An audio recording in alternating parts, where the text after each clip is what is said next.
Teman-teman sekalian yang dirahmati Allah Subhanahu wa taala, yang semoga selalu dijaga hatinya oleh Allah Subhanahu wa taala agar selalu thiqah billah, agar selalu percaya dan yakin kepada Allah Subhanahu wa taala.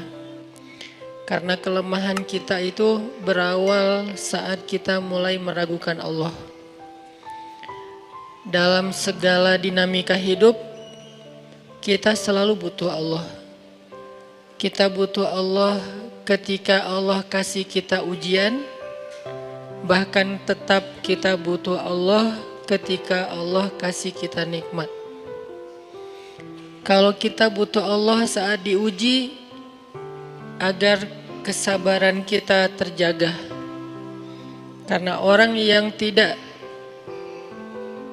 ditemani atau bersamai oleh Allah Subhanahu wa taala ketika dia sedang diuji, maka dia akan mudah untuk berkeluh kesah, bahkan berputus asa. Kebersamaan Allah kepada dia saat dia diuji itu adalah Allah Subhanahu wa taala menghibur hatinya. Allah Subhanahu wa taala menenangkan hatinya. Allah Subhanahu wa taala menghidupkan hatinya dengan nikmat iman. Ala bidzikrillahi tatmainnul qulub. Innamal mu'minun idza dzukirallah wajilat qulubuhum. Bukankah dengan mengingat Allah hati menjadi tenang? Dan orang yang beriman apabila diingatkan dengan nama Allah, disebut nama Allah, maka hatinya akan bergetar. Ini bentuk Allah membersamai hambanya ketika dia dalam keadaan diuji. Allah menghiburnya dengan kalimat, Alam yajidka yatiman fa'awa, wa wajadaka dhallan fahada, wa wajadaka ailan fa'aghna. Allah menghiburnya dengan kalimat, Inna a'tainakal kautsar. Allah menghiburnya dengan kalimat kalla saya'lamun summa kalla saya'lamun. Allah menghiburnya dengan kalimat la tahzan innallaha ma'ana. Ini adalah ketika Allah membersamai seorang hamba saat dia dalam keadaan diuji. Allah membersamai hamba juga ketika dia dalam keadaan diberi nikmat.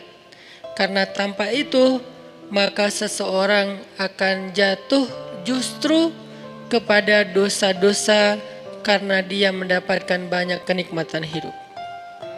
Kalau Allah Subhanahu wa taala tidak menjaga dia saat dia diberi nikmat, maka nikmat itu justru menjadi jalan bagi dia untuk terjerumus kepada banyak dosa. Justru nikmat itulah yang menjadi penghalang bagi dia untuk mengingat Allah. Karena dia sibuk menikmati hidupnya, akhirnya dia terhalang dari mengingat Allah tepat waktu. Sibuk menikmati hidupnya, terhalang dari Allah untuk bangun tengah malam. Karena dia tidurnya larut. Kenapa tidur larut? Karena terlalu banyak yang harus dia nikmati sebelum tidur. Dia bisa makan-makan, dia bisa jalan-jalan, dia bisa ngopi, dia bisa ketemu teman, dia bisa belanja. Bahkan dia nunggu midnight sale untuk bisa menghabiskan nikmat yang Allah kasih kepada dia. Sehingga akhirnya tidurnya terlalu larut, lalu dia tidak bisa bangun untuk menghadap Allah, curhat kepada Allah. Hal yang selama ini dia lakukan justru ketika dia diuji oleh Allah. Ketika diuji oleh Allah, mudah bagi dia bangkit tengah malam, curhat, sujud panjang, menangis dalam doa. Ketika Allah kasih nikmat, curhatnya hilang, malamnya lelap, sampai bahkan subuhnya juga kelewat. Ini kalau Allah gak membersamai seorang hamba ketika dia diberi nikmat. Sehingga orang yang seperti ini, kalau dalam keadaan seperti ini terus menerus dalam jangka waktu yang lama, nanti dia akan terjebak di dalam istidraj.